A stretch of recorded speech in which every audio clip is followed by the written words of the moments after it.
Whew, I'm cutting it real close this time. Um, Glad to be back to streaming. I've been MIA on YouTube and Twitch lately because I've been doing a lot of conventions and convention prep. So happy to be back on screens. For folks who have not seen any of my streams before, hi, I'm Kelci. I make comics. Today, we're just going to do a little studio hangout. Um, Mostly, I want to work on a one-page role-playing game that I would really love to release next week, because next week, Saturday, June 25th, is free role-playing game day. And as somebody who loves tabletop RPGs, I'm really excited to work on a little one-pager. And then I learned how hard it is to make a one-page RPG. I've posted about this on Twitter. It is both the easiest and hardest thing to do is to make a one-page role-playing game. Happy to see you in the comments, Jessica. It has been a hot minute, hasn't it?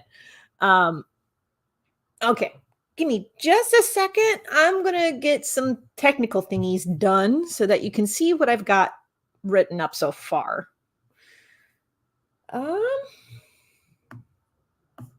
Aha, there we go. Cool. Just wanted to make sure that that little trick worked. And we're going to go into, here it is. Now, the name of this is, the name of the RPG that I'm putting together is called Dragon's Roast, because in this one-page RPG, my idea was you're playing dragons who run a coffee shop. And the reason for that is because the closest game store that I have in my area that's participating in free RPG Day is called Dragon's Roost. They are a coffee and game store, like literally up the road from me. But I was like, Dragon's Roost Coffee and Games. What if there was a one-page RPG called Dragon's Roast, where you play as dragons who run a coffee shop? So I've just been working on that. Let me share the screen. Almost forgot to do that. Sharing the screen is very important to see what kind of progress there is. Not that, this one. Okay. Yep. Cool. I'm going to shrink that down. Let's just make sure that y'all can see it. Dude. Okay, cool. It looks like it's working. Yay. I'm actually going to change the configuration of this so that you can actually see the text. There it is. Okay. This is the one-page RPG's rough draft. I say rough draft because there's still some bits that I'm probably going to like nix out in this iteration. Oh, good to see Carlos and Simply Callie hanging out in the chat. Lurking while I clean. That is fair. Totally valid. Okay, so this one-page RPG. When I came up with the idea, I did it entirely spinning off of the host shop, Dragon's Roost. So I just was like, why not a one-page RPG about playing a dragon who runs a coffee house? And then I thought about it a little bit more and went, okay, so first off, my experience with one-page RPGs mostly extends to having seen a couple of playthroughs of Honey Heist and Crash Pandas. Both very fun games by the looks of them, by the way. Both of them designed by Grant Howitt. Grant Howitt has a Patreon page entirely dedicated to one-page role-playing games. And I figured a one-page RPG should be relatively easy to put together and release as a free role-playing game. I know that there are some people who are like Grant Howitt, who do this pretty much for a living. And there are other people who have actually put books together full of one-page role-playing games. We actually did a playthrough of one of those one-page games for a podcast that I'm a part of called The Fourth Leg. And you can check that out wherever podcasts are available to listen to. We're on all major platforms.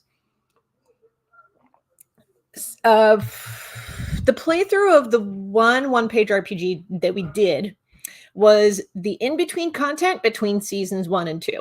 So if you wanted to give that a listen. I do not remember the name of that one-page RPG off the top of my head, but we announced it in the episode. My goodness, I have not seen you in a YouTube chat for a long while. How you doing, Bobby the writer? Oh my gosh, yes. Happy to see you in the comments. So, the tricky thing about a one-page RPG that I don't think anybody has mentioned is that you have to thread that needle between having a concept that's solid and a concept that is open enough for players to interpret it how they want. And I mentioned that this is tricky because most of my tabletop role-playing game background comes from Dungeons & Dragons, and Dungeons & Dragons is very specific and very solid. Like, there are multiple books about Dungeons & Dragons and how to play it, and they're always releasing more source books. However, one-page RPGs and games like pretty much anything that's run off of Powered by the Apocalypse tend to be more wibbly-wobbly. And one thing that I did notice after having played in a Powered by the Apocalypse system for Urban Shadows, sidebar, we're playing Urban Shadows in the 4th leg as our in-between content between seasons 2 and 3. The latest episode of the playthrough of Urban Shadows just dropped yesterday, so if you wanted to give that a listen, I'll put a link up on the screen, but there's a link in the YouTube doobly-doo if you wanted to check that out. Yes, absolutely. This is the best way to phrase putting together a one-page RPG. Knitting a playable story. You got to thread that needle between like a solid foundation and an open world concept. And that's the hardest thing. I mean, it's a really hard thing to do with like role-playing games, but especially hard with one-page RPGs that I have noticed. Now, I'm taking the concept here of dragons running a coffee shop, and I'm trying to leave it as open as possible. With that said, there's going to be a couple of things in this rough draft that I think I'm just going to nix right away. The first thing that I want to keep is the concept of the types of dragons that you can play as in this game, because given the kinds of skills that are needed for running a fantasy coffee shop, I figured that different types of dragons could specialize in different things. So in this game, you have 3 choices of dragon types to play. And I'm keeping it to 3 because we're trying to keep this game to 1 page, make it as simple as possible for people to pick up. The one dragon type you can play is as an earth dragon. They grow the best coffee beans and they have the best focus, which is a skill. And we'll get to that in a minute. Fire dragons are dragons that can roast coffee and control the heat to make something cozy. They usually have the best skill in dragon. And again, we'll get to that in a minute. And then there are water dragons, and those dragons can sweeten coffee to improve the flavor. They usually have the best charm skill. Now, in this game, there are 3 skills that you can use. And for a good equivalent, if you've ever played Dungeons and Dragons, you have 6 skills that you use. You use strength, dexterity, constitution, intelligence, wisdom, and charisma. In other RPGs, this changes. So like in Crash Pandas, you actually have a skill called rotundity, which is your ability to overcome obstacles based on your roundness, because in Crash Pandas, you play as raccoons in drag racing. That's the game. You are drag racing raccoons in Crash Pandas. It's great.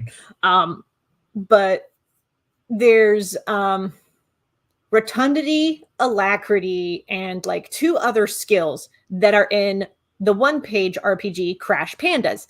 In the one-page RPG Honey Heist, you only have 2 skills that you go back and forth on, criminal and bear.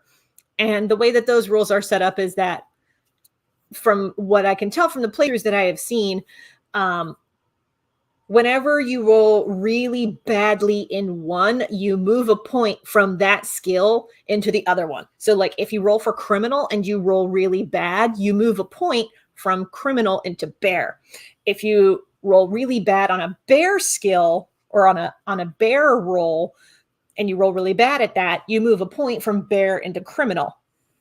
I believe. I've not actually played Honey Heist myself, but if I remember the rules correctly, that's how it's done.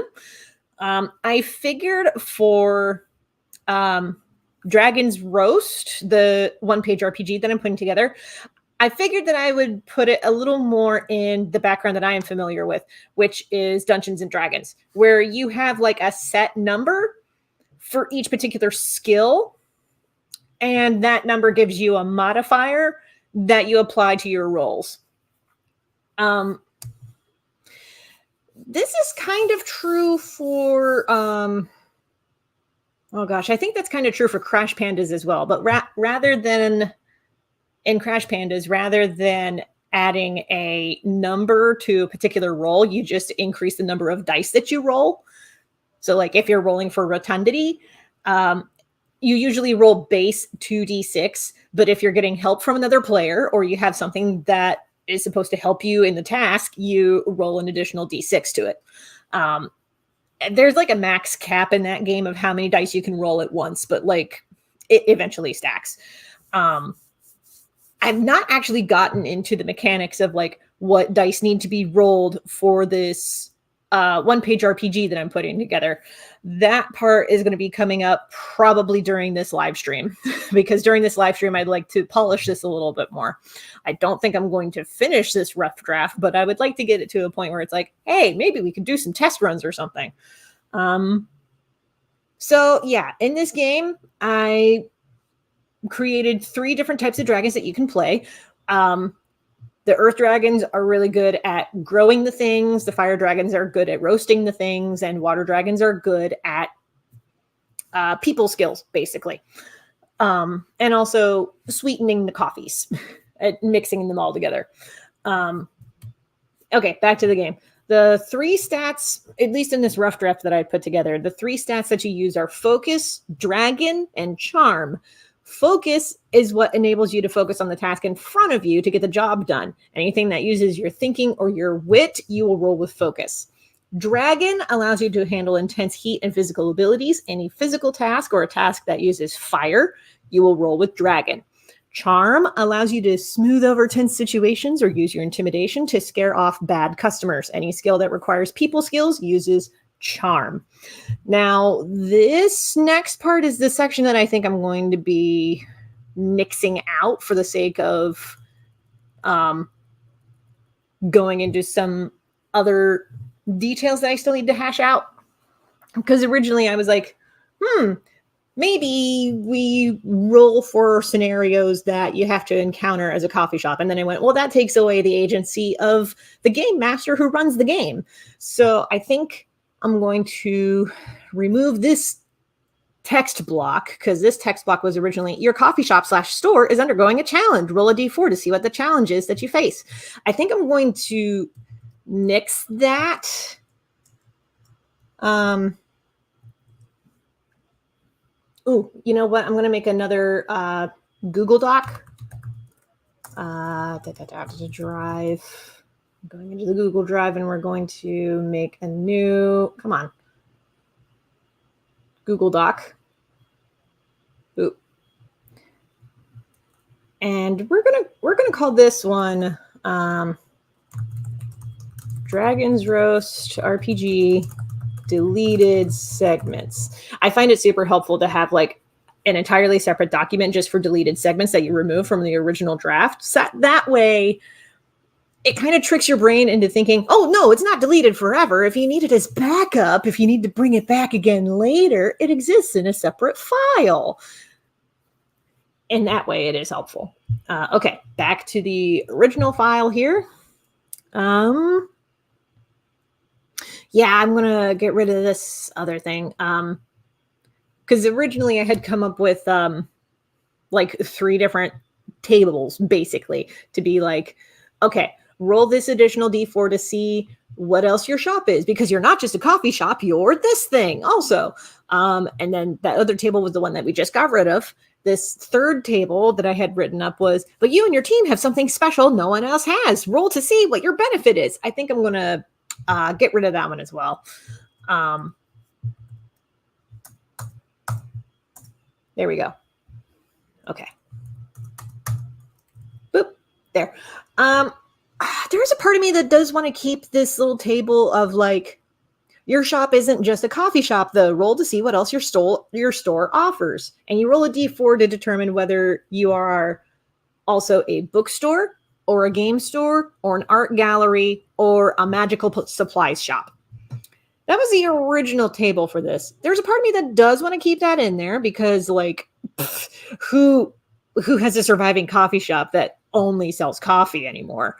You have to have something that distinguishes you from Starbucks, after all. So figuring out that, I think, would be a fun little addition, and it could also add another layer to any RP or role-playing that you do in this game. So I think I'm going to leave that table in there. Yeah.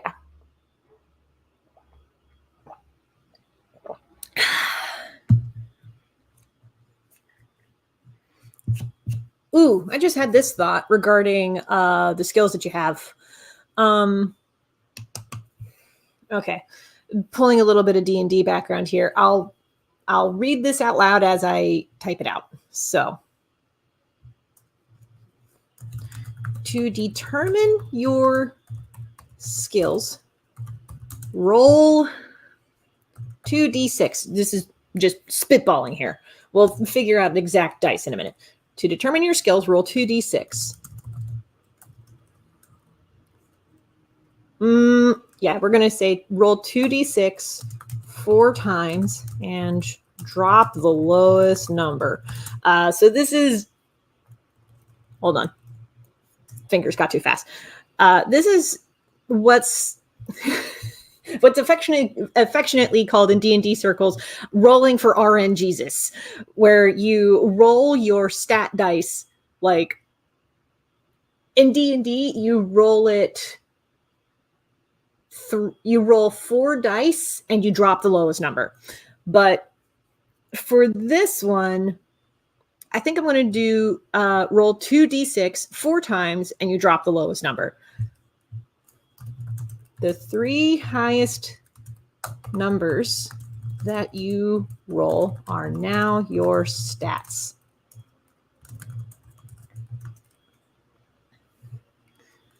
Allocate your numbers based on what skills you would like to focus on as a barista or a dragon barista. Should specify that.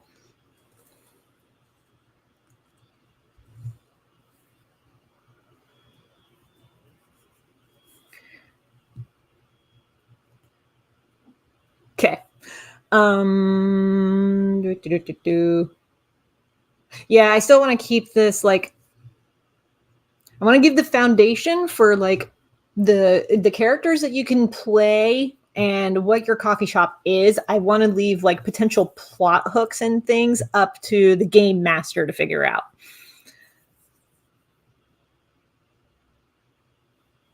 Trying to think of anything else that I want to cover in this like 1-page RPG rule set. Because we got character creation, we got the setting, I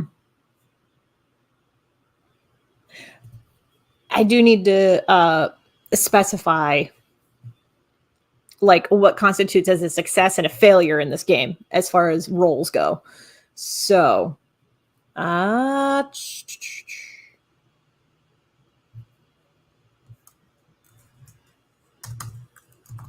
when you are asked by the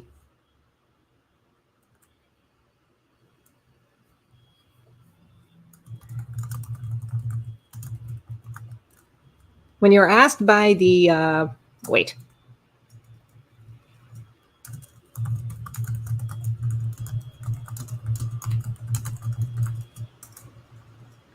I had originally come up with one cutesy name, and then another cutesy name came to me off the top of my head. When you are asked by the shop manager, aka the game master, this is rough draft material that is liable to change. But when you are asked by the game master to roll for a particular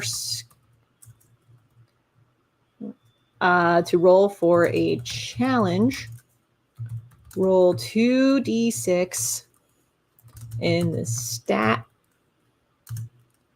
they pick.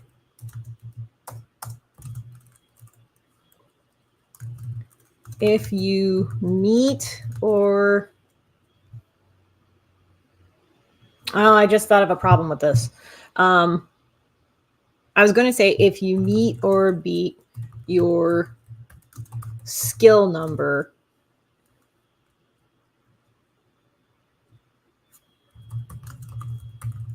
that roll is a success.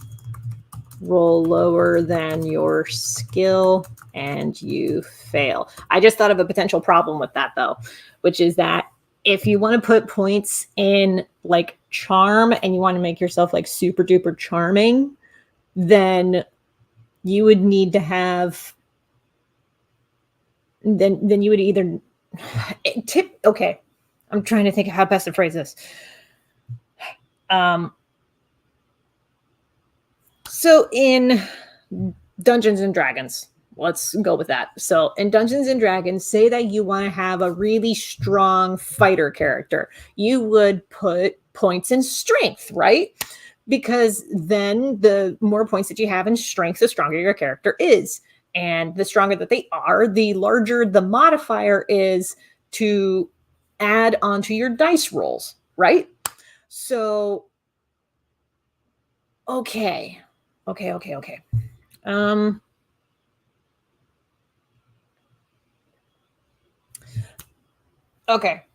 We're not going to do this the Dungeons and Dragons way. We're going to do this in a Powered by the Apocalypse way. And I'll get to that in a second. Oh, hold on. We're going to actually remove that and put this in the deleted segments file. To roll for a challenge copy. We're going to put that there. Okay. Oh, actually, I'm going to take this paragraph here. The 2d6 4 times and drop the lowest number. I'm actually going to change that because that's D&D-esque rules. And again, we're going to be doing this Powered by the Apocalypse way. So here's what we're going to do instead. At the top of the game, you can take a +1, 0, or -1 to a skill of your choice. Because here's how it works in Powered by the Apocalypse, at least in Urban Shadows, which is the one game system that I have played that is Powered by the Apocalypse. So in this game system, you generally roll 2d6 to determine success or failure. In Dungeons and Dragons, you roll a d20. But in Powered by the Apocalypse, you roll 2d6s. Your only modifiers are you can either have a +1, a 0, or a -1, usually. So like if you're really good at a particular skill, for example, you would take 2d6 and you would add 1. If you're middling in that skill, you roll 2d6 and you add 0 to the result. If you're really bad at a particular skill, you roll 2d6 and you subtract 1 from the results that you roll. That's usually how that works. At least in Powered by the Apocalypse, aka Urban Shadows, the one Powered by the Apocalypse system that I am playing. So yeah, we're going to be doing that for this first draft anyway. Ugh.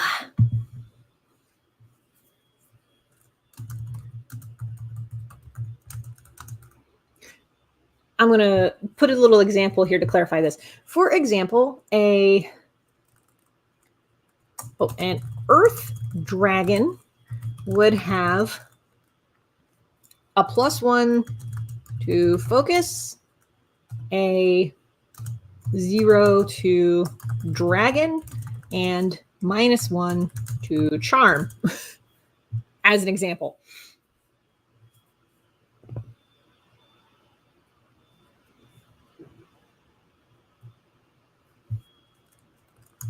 When you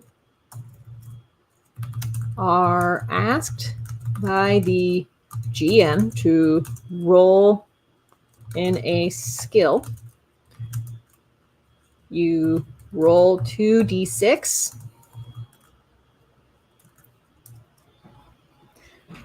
and include your modifier to the results of the roll.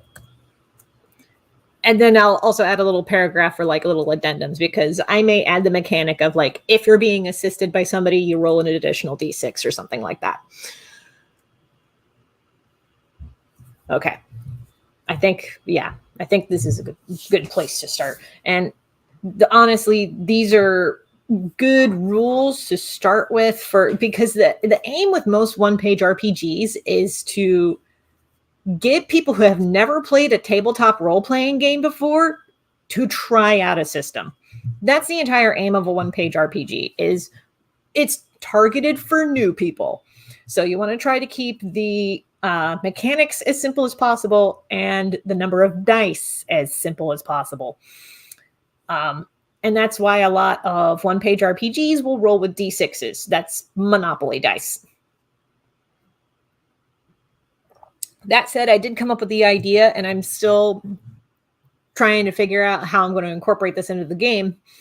Because in tabletop RPG circles, particularly for people who play Dungeons and Dragons, there's this joke of being a dice goblin, because once you start buying dice, you do not stop buying dice. There's a reason why once you get into like tabletop RPG spheres on social media, like Instagram and Twitter in particular are notable for this, you will start seeing ads and accounts dedicated to just making dice. And there's actual like resin kits for people to make their own dice sets. However, resin is a really difficult medium and material to work with. I don't mess with it. I usually don't work in 3D anyway, but from what I understand, resin's really hard to work with. A lot of things can go wrong in resin. So kudos to the people who like make dice, because that's hard. But once you're getting into the tabletop RPG sphere of things, you start to just accumulate dice. And this is also especially true once you get into other game systems, because like Dungeons and Dragons is not the only tabletop RPG that exists. It is by far the most popular currently, but it is not the only one that exists. A lot of Powered by the Apocalypse systems will work with D6s, which I'll just go ahead and grab my dice bag so that you can see what I'm talking about.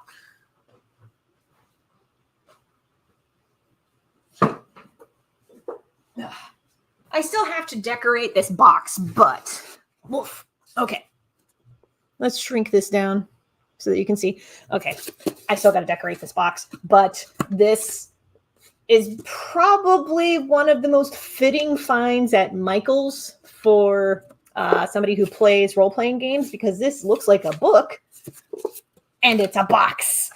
I keep my dice and my pencil in here. So here we go.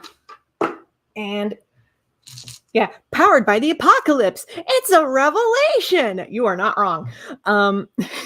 It's, just considering everything that's going on lately and how everybody jokes about like the apocalypse and things like that, the fact that there is a RPG mechanic system called Powered by the Apocalypse exists, like that just, I don't know why, but that makes me happy.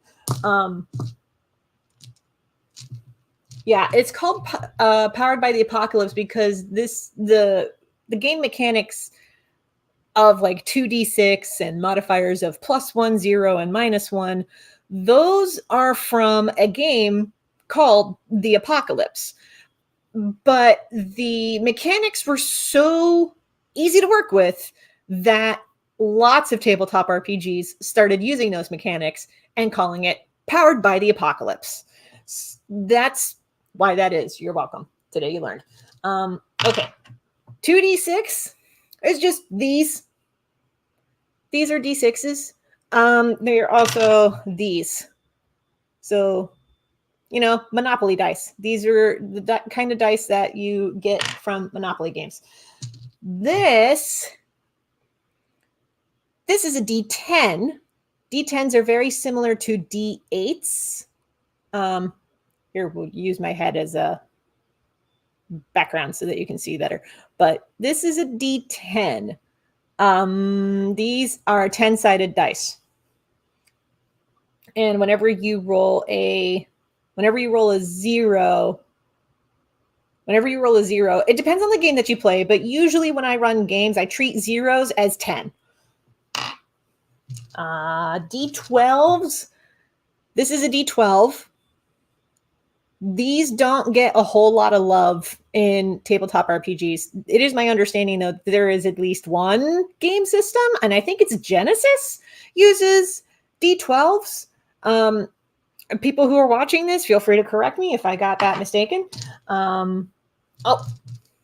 These little caltrops are called D4s. They're little pyramids. They are a pain in the butt when you step on them. So there's these. And the legendary D20. This is a more decorative one. So let me see if I can find a solid one. Here's one. Okay. D20. This is a 20-sided dice. And look, a natural 20. It's upside down. There we go. A natural 20.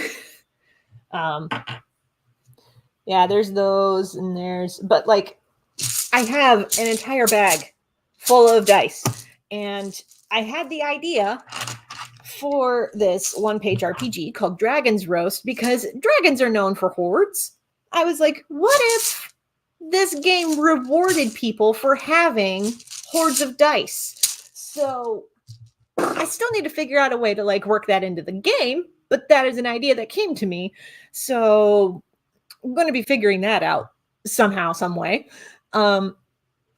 There was also the idea, and I've had this idea sitting for at least a year and a half now, if not longer. I've had the idea of creating an RPG that uses percentile dice.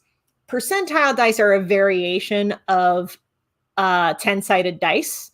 So I actually have some percentile dice. I will show you an example. There they are. This is a set. Okay, so you see how this dice here has like solid numbers, like 6, 2. I have a 4 facing me right now. Oh, there's 5, but it has a partner dice, and this partner dice here. You're trying to work it. Okay, yeah. Each face has 2 digits, like 80, and 00, which I treat as. I usually just treat this as 100. But there's also like 30, 70, that sort of thing. So the way that percentile dice work is that when you roll it, let's say, for example, it comes up 30.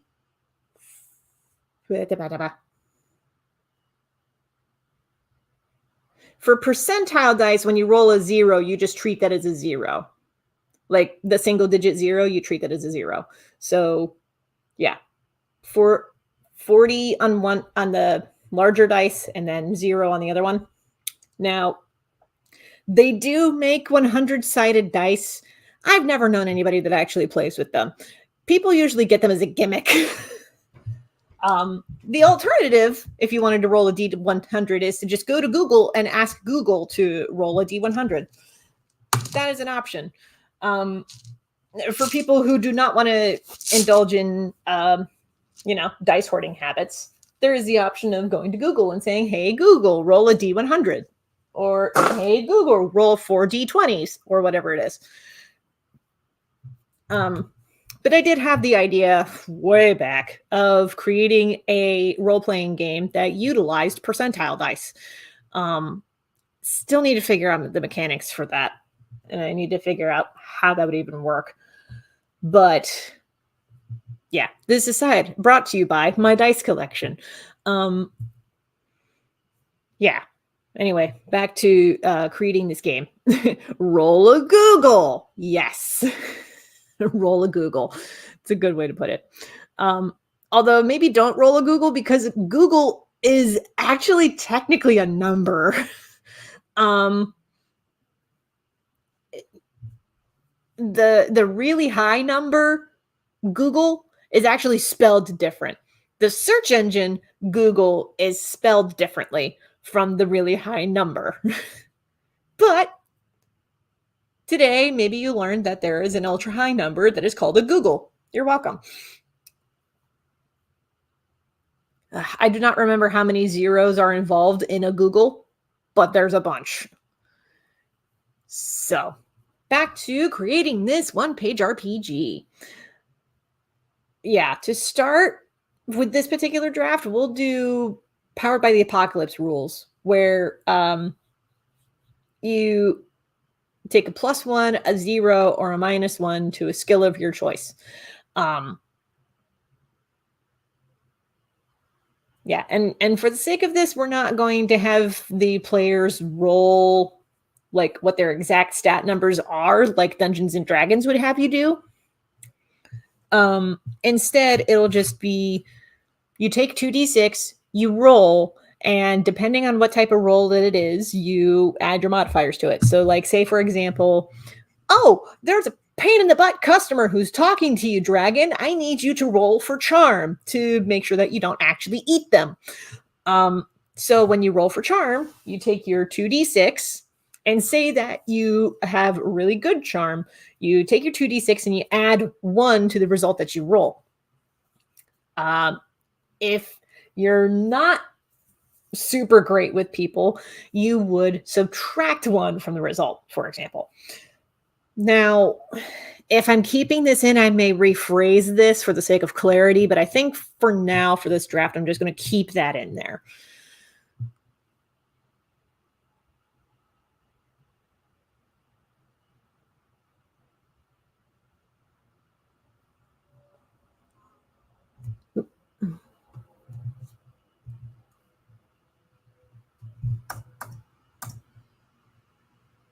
Okay.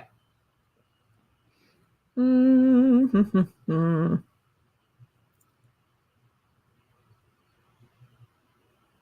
to think of what else would be added to this one-page RPG. I think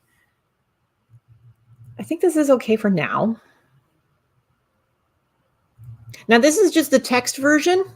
Obviously, whenever I do a layout of this in Affinity Publisher, this is going to be laid out very differently, and there's going to be more art added to it.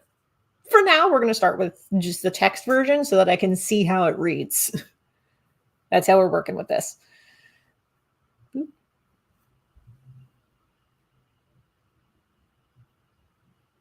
Thank you, Jessica. I figured if there was going to be anybody who would pull through on the definition of Google, it would probably be you. From Wikipedia, a Google is the large number 10 times 100, or 10 to the 100th power. I think it's 10 to the 100th power. Now that I'm reading that, that makes more sense. In decimal notation, it is written as the digit 1 followed by 100 zeros. That's a lot of zeros. Oh, good lordy. I dread the day whenever there's somebody who writes a sci-fi novel talking about Googlers in the same way that we write about billionaires. Googlers? Oh no, I put that out into the universe. That means somebody's going to write about it. If it's not written about already, I am so sorry. Okay.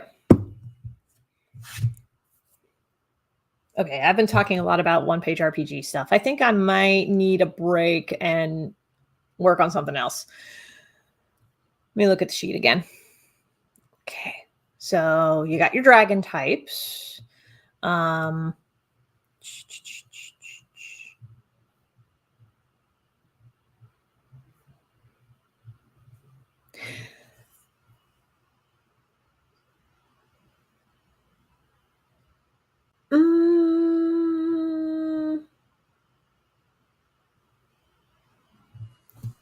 you know what? For the sake of this, I might phrase it as this way. So, earth dragons grow the best coffee beans. They usually have the best focus.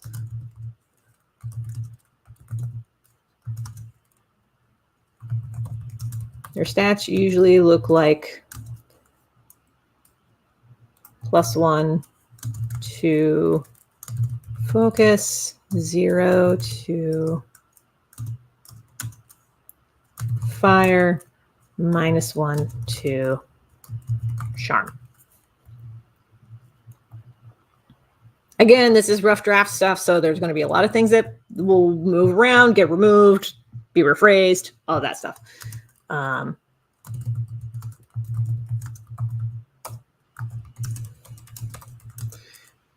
Stats for fire dragon usually look like -1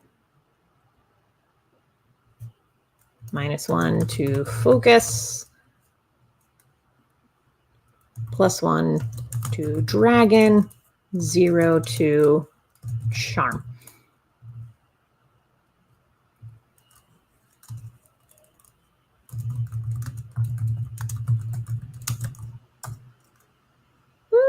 You know what? I think I'm actually going to remove those suggestions that I just typed out.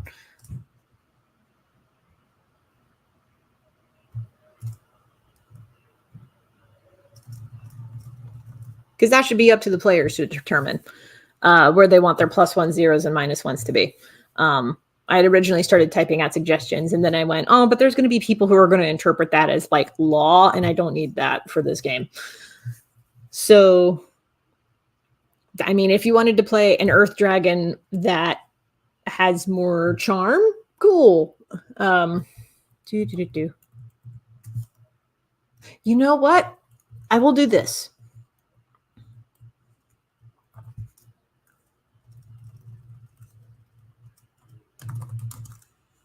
When you play a earth dragon, grammar. When you play an earth dragon, I'll do this. Add 1d6 to your focus roll. Okay. I figured that'd be a more sensible buff.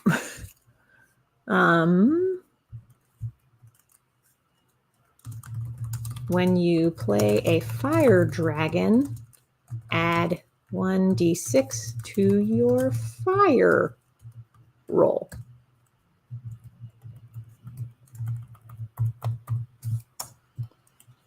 No, not fire, dragon. Though I may rename it to fire, but no, that'd get confusing. We're going to call it dragon roll for now. Or maybe horde, who knows? Water dragon.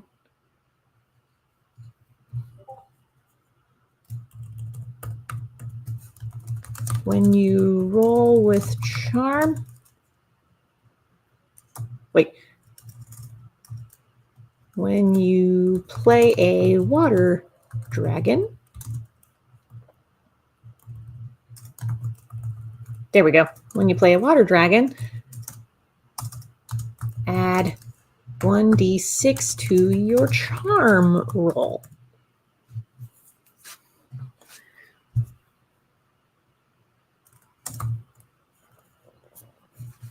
There.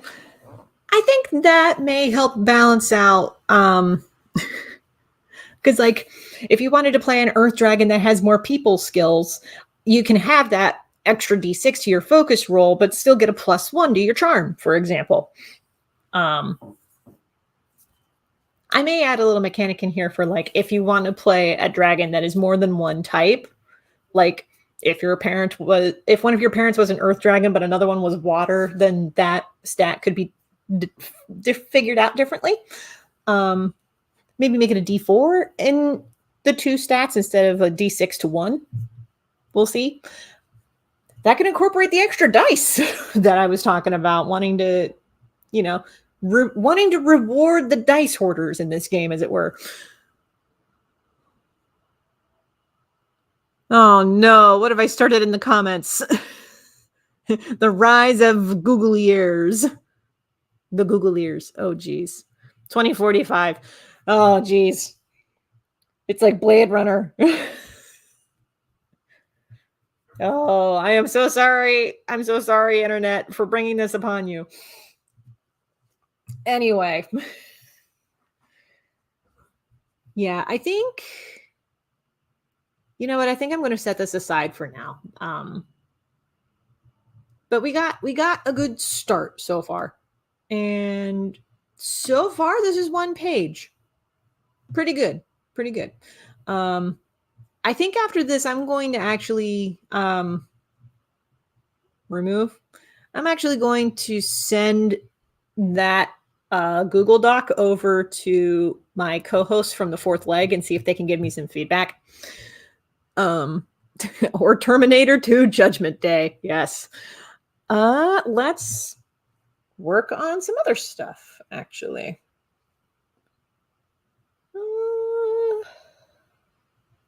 I got to screen share Clip Studio, so let me get Clip Studio active and share the screen for that. Share Clip Studio, my drawing program of choice. I did sign up to be an affiliate, full disclosure. I still got to get that link configured, but I did sign up to be an affiliate for Clip Studio because I do love this program. And as an affiliate, once I get the link all figured out, if you buy the program through the link that I provide, a little bit of that kickback goes to me to help support everything that I do. I haven't figured out the link yet, though, so until I get that link figured out, I can just sing its praises, and that's about it.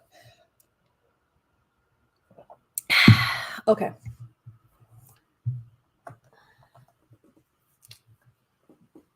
I'll say that finished the first draft of this RPG. And there we go. There, I was checking things off my to-do list. So, oh, I got a package. Oh, you know what? Let's actually remove this. I'm going to take a second to talk about my newest book because it finally came in the mail. Roxy! Punk rock comics from the world of validation. Yes, it finally arrived. I have a big old stack of them. So pre-orders will be shipping out soon. For folks who are members of my Patreon art club who also pre-ordered this book, what I'm going to do is I am going to bundle your Patreon rewards with your book pre-orders so that they all ship out at the same time. Saves you on shipping. There you go. But yes, Roxy is finally here. I am so happy. I'm so happy it's finally here. It took it freaking long enough, right? Okay, so I'm just going to open it to a random page here. We're going to... Oh, look, perfect. There's Alexis. I love Alexis. She was a lot of fun to draw, actually, with all those tattoos. So, yes, look at this. It's so cute. Oh, okay, another random page. Oh, this is in the middle. Yeah. This is Anya's guitar. It's a sketch of Anya's guitar, stickers and everything. This is Herringbone and his daughter, whom everybody in the cast nicknames Little Minnow, because Herringbone and Minnow. Yes, so there's comics. Let me actually open this to a spread that has like more comic pages than not. Oh, here we go. There are comics in this. It is a comic book. It is entirely about Roxy, this transgender punk roller derby girl on the cover. This is her story. This follows the adventures of Roxy putting together a punk band and getting her music out into the world. So excited it's finally in print. Yes, yes, yes, comics. What? Comics? Yes, comics. I still need to reach out to Phantom Comics in DC about doing some consignment deals. But yes, comics. Oh, I'm so excited. Like, there's even back matter. Look at this. I designed this book, by the way. Like, I did the book design for it. So that's really exciting. Oh, I'm actually really pleased with how this turned out. This is the inside insert, like cover, boom. Look at that. So cool. Yeah. And then there's, in every book that I put out, I make sure that there's at least one page like this that has ample room for me to autograph it, because I sign all the books that I sell. I sign them all. And then in the very back, there's, I wrote an afterword, and there's the credits page for all of the folks who pre-ordered the book and who are members of excuse me. Yeah, these are all of the book pre-orders, the credits for them. I went with either I know you by name, or I went with the name that was given when you placed the order on Ko-fi. Yes. Some folks, like, there's actually a credit here for Moo. I met you in person, Moo, so I went with the chosen name that you put, like, there. There's a couple of other ones, like Chaotic Pangolin. I did not get like an official first name for Chaotic Pangolin, so I just put Chaotic Pangolin in the credits. Or no, I think I did get a first name for them, but it's part of their shipping address. And if there's any one thing that I have learned about having a lot of transgender people in my fan base, it is that the name that is on the mailing address is often not the same as their preferred name. So a little bit of an inclusion lesson for y'all. You're welcome. There's so many things that so many people are learning today. And there's Anya. I actually really like Anya. Now, CB and I have actually talked about doing like a little 5 comic arc focusing around Anya and her grandmother, Madri.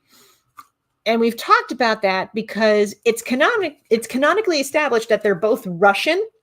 They are Russian immigrants, and they moved to the United States because of political turmoil.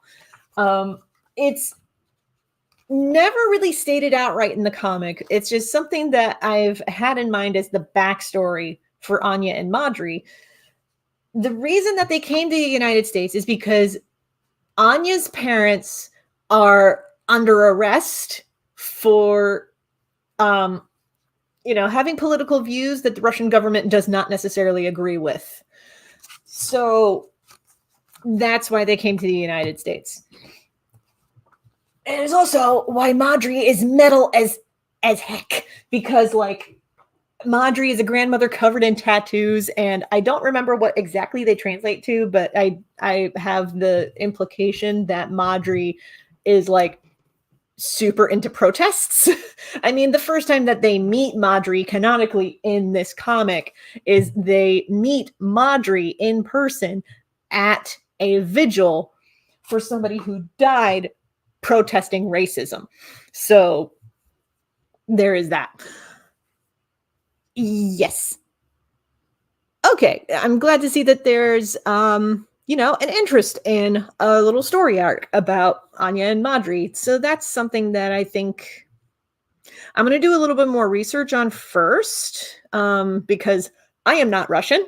Though I imagine finding Russian stories are going to be a little trickier considering everything that's going on right now, because we are still bearing witness to the consequences of the war between Russia and Ukraine.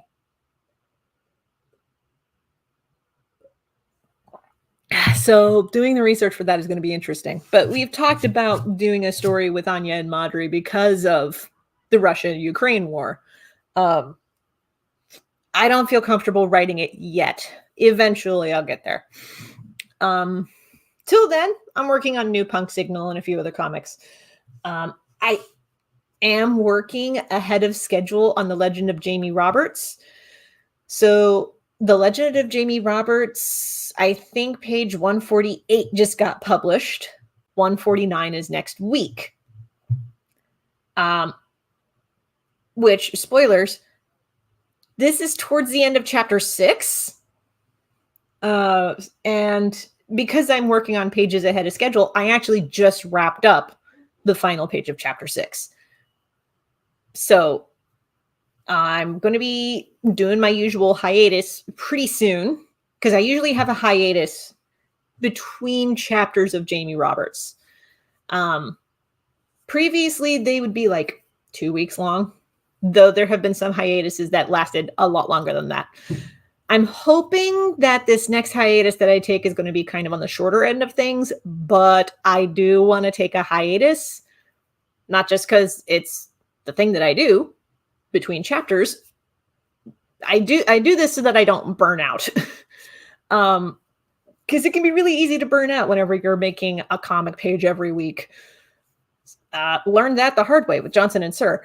So, yeah, I'm going to be taking a hiatus on The Legend of Jamie Roberts for like somewhere between 2 weeks to a month. I haven't decided yet, because during that hiatus period, I'm actually going to be working really, really hard on a short story that got accepted for an anthology. And I have a lot of labor that I still got to do for that particular comic. So I'm going to be working on that and catching up on that. And hopefully by the time that's done, I can get back to just regular production of Jamie Roberts. There's a couple of other little side projects, but that's the most important one because the deadlines for that are pretty tight. Also, I'm still acting editor for the next anthology project run through Canon Red Productions. Those are the people who released Less Than Secret, a cryptid anthology. So I'm still kind of the acting editor, even though at this point I'm not really doing a whole bunch, because everybody's already submitted their pitches and they've polished those pitches. At this point, it's just if they need feedback on a particular page, they reach out to me. But, everybody's doing okay so far. Yes, absolutely. Just cooling down better than burnout. Absolutely. Because you want to treat yourself like a finely honed engine, because that's what your body is. If you are constantly working all of the time, then you get tired really fast. So it is better to just, I don't want to say shut down, because shut down is a little too far in the opposite direction, but you do want to take breaks. Yes, Small Press Expo. I did get a half table at Small Press Expo. Canon Wright Productions has a full table. So, yay! Hopefully we're going to be table neighbors. We'll see. But, yeah, Ben and I, Ben being one half of Canon Wright Productions, Ben and I have talked about, traveling together for Small Press Expo. That said, I'm just going to take the train, because there's an Amtrak station where I'm based out of. I can just hop on an Amtrak train down to DC and do it that way. So I think that's what I'm going to do. Or at least the DC area, because I know Small Press Expo is in Bethesda, Maryland, if I remember correctly. I don't know. Well, I'll figure it out. It's June. It's the middle of June. Small Press Expo is in September. There's at least 3 months for me to plan ahead for this stuff. So, yeah, making some plans for that, figuring out my travel plans and getting all that situated. Anyways, trying to think, because it's now 3:00. I might just, that is good to know. Thank you, Carlos. Bethesda is a metro away. Excellent. I like the sound of that, because metro is really easy to do. I love public transportation. And I'm not just saying that because when I came back from Pittsburgh, because I went to Pittsburgh for a convention weekend and I took the train down. And, after doing that, Pittsburgh Union Station was within walking distance of everything else that I needed that weekend, which was glorious. I didn't even have to drive. I've actually been not driving as much the last couple of weeks. Have you seen gas prices? But also, I have bikes. I actually got a replacement bike for the one that I was using for a little while. Let me see if I can angle the camera and see if you can actually see. Okay, there's the replacement bike. You can see over there. Her name is Minty, and I love her. If you follow me on Instagram or Twitter, you'll see pictures of her. On Instagram, I did show her directly out of the box because when I found her on Craigslist, she was still in the box. I was like, what the heck? And yeah, the guy who sold me that bike was like, yeah, I originally bought it for somebody who wanted hand brakes, because Minty has the back pedal brakes. So whenever you want to stop on Minty, you gotta back pedal. Most other bikes have like hand brakes. The bike that I was using before Minty has hand brakes. However, I wanted to replace the previous bike because the previous bike broke on me twice the last time that I used it to commute anywhere. So that's why I got Minty. I did list the other bike on Craigslist earlier today. Hopefully somebody who wants a fixer-upper project can take it off my hands because right now it's just taking up space. But once I get Minty where I want her to be, I want to use her for commuting a lot more often because most everything that I need is less than 3 miles away from my apartment, which is really nice. Makes it really easy to just hop on a bike and ride over. It's because it's like a 15 to 20 minute-ish bike ride to most of the stuff that I need. The grocery store where I work at a part-time gig, all of that stuff is within biking distance. So I'm just going to bike more often than not, weather permitting. There have been some thunderstorms the last couple of times, but I don't ride my bike whenever there's a thunderstorm projected to happen because I've ridden in the rain exactly once. Once was enough for me. Yes, so got my bike, got that all situated. After having done train transportation and riding on my bike a lot more often, I gotta say, I love that kind of lifestyle, and I want to figure out ways to make that more permanent. And I would love to eventually get to a point where I can be carless. Like, that would be marvelous, I think. Okay, it's a little after 3. I'm starting to ramble. I pretty much got done what I wanted to highlight this particular live stream. So we'll do the post-stream announcements. We're not closing up quite yet. We're going to do post-stream announcements. So, announcement 1. My next in-person appearance is going to be for Free RPG Day. And hopefully I'll have this one-page RPG polished by the time Free RPG Day happens. Yes, absolutely, carless. I would love to go carless one day. Like, because cars use a lot of resources. They're also expensive. So yeah, I would love to go carless. And just go everywhere by walking or biking or taking public transit. I would love that. Personally, that's me.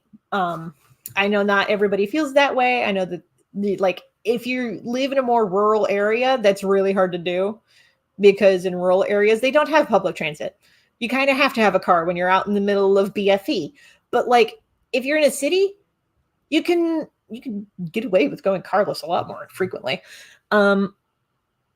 What about Carlos? I mean, we could always use more Carlos in our lives. Obviously, I'm not getting rid of you, bud. I want you to stick around.